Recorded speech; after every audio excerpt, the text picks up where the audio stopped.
दोस्तों नमस्कार, जय हिंद, जय भारत। नाम रमेश सिंह, ठगी पीड़ितों की आवाज संगठन का राष्ट्रीय अध्यक्ष, संगठन का संस्थापक। आज फिर आप लोगों के बीच में उपस्थित हुआ हूं। कुछ लेटेस्ट जानकारी के साथ साथ देखा जाए, जो सहारा इंडिया की भी न्यूज आ रही है, जो अमित शाह सीआरसी के पोर्टल को लेकर के, जो वहां उन्होंने 245 करोड़ भुगतान की बात की है, जहां 1% भी अभी तक भुगतान नहीं हो पाया है निवेशकों का। देखा जाए, आप लोगों के अभी भी समझ में नहीं आ रहा है, एक झुंझुना है, एक छलावा है, इसके अलावा कुछ नहीं है। पोर्टल पे पीड़ित जमाकर्ताओं का भुगतान सुनिश्चित नहीं हो पाएगा। और जो टीम लगी है भुगतान में, देखा जाए जो टीम भुगतान में लगी है, उनकी सैलरी आपके पैसे से जा रही है। ये भी ठगने खाने का एक जरिया है। तो दोस्तों, देखा जाए कि जो अमित शाह बार बार आकर के बोल देते हैं, जैसे आपका कोई आंदोलन बड़ा होने वाला होता है, और ये एक झुंझुना थमा देते हैं। जैसे 5 राज्यों के चुनाव थे, सहारा के मैटर पे बोले और उन्होंने अपने 3 राज्यों में अपनी सरकार बनाई, यानी चुनावी बैतरणी को पार किया। उसी तरह जो लोकसभा का चुनाव आ रहा है, और इस तरह जिस तरह बोल रहे हैं कि उनकी प्राइवेट लिमिटेड कंपनियों का नहीं, सीआरसी केवल क्रेडिट कोऑपरेटिव सोसाइटी की बात कर रहे हैं, जो कियोसाप में हुआ है, या रियल एस्टेट या हाउसिंग डिवीजन या अन्य के चीज़ों के माध्यम से जो जमा धन हुआ है, उसको लेकर के वो उनसे कोई मतलब नहीं बता रहे हैं। तो दोस्तों, एक चीज जान लो, ये देखा जाए एक ही काम कर रहे हैं। जो अभिकर्ता है, अभिकर्ता को ये और उत्पीड़न और परेशान करने की नीयत से, और कहीं ना कहीं देखा जाए कि जो हमारा जमा करता है वो भी परेशान है, क्योंकि उसका पैसा काफी लंबे समय से फंसा हुआ है।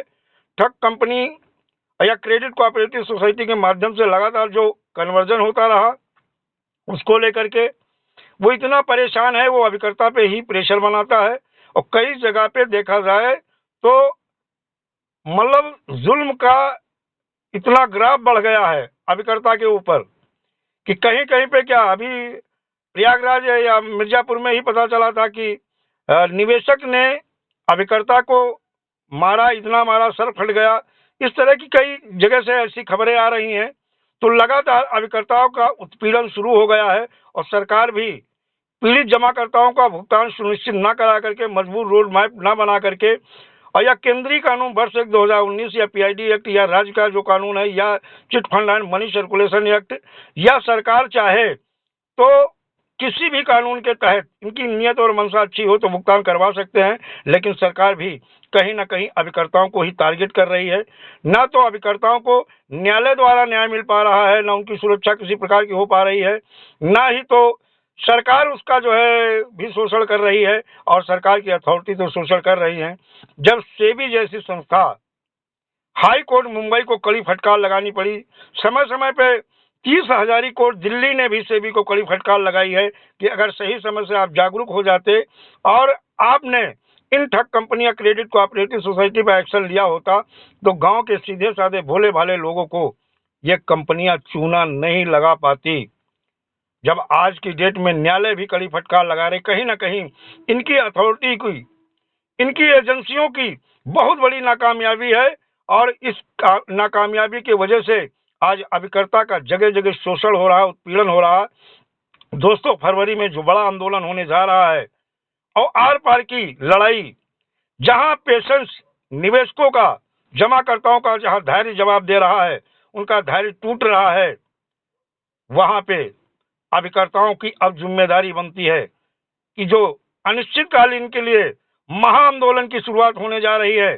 सहारा इंडिया का स्थापना दिवस जो 1 फरवरी को हुआ है, गोरखपुर से एक बड़े आंदोलन की शुरुआत करने जा रहे हैं, सारे संगठन एकजुट करके। और 2 चीजें, अगर आप लोग आ गए, एकजुट होकर के एक मंच पे आ गए, तो भुगतान का रोड मैप आपको मिल जाएगा। और दूसरी चीज, जो अभिकर्ताओं के ऊपर फर्जी मुकदमा पंजीकृत हो रहे हैं, ये भी वापस होंगे। आपके दर्द, आपकी पीड़ा के लिए ये बड़ा आंदोलन अगर इस बार चूक गए तो समझ लो 5 साल तक आपकी कोई सुनने वाला नहीं है। ना तो सरकार की एजेंसी सुनेंगी, ना सरकार सुनेगी, और ना आपकी न्यायालय सुनने वाली है। अभिकर्ताओं का शोषण पहले भी हो रहा था और आगे भी होने वाला है। दोस्तों, अगर हमारी बात समझ में आ जाए तो आंदोलन में अपनी सहभागिता निभाएं और जुड़े और अपने मिशन भुगतान को कामयाब बनाएं और सरकार के ऊपर इतना प्रेशर बनाएं कि वो आपके भुगतान का रोड मैप बना के दे और आपकी अभिकर्ता सुरक्षा को भी सुनिश्चित करे। दोस्तों, जय हिंद, जय भारत, वंदे मातरम।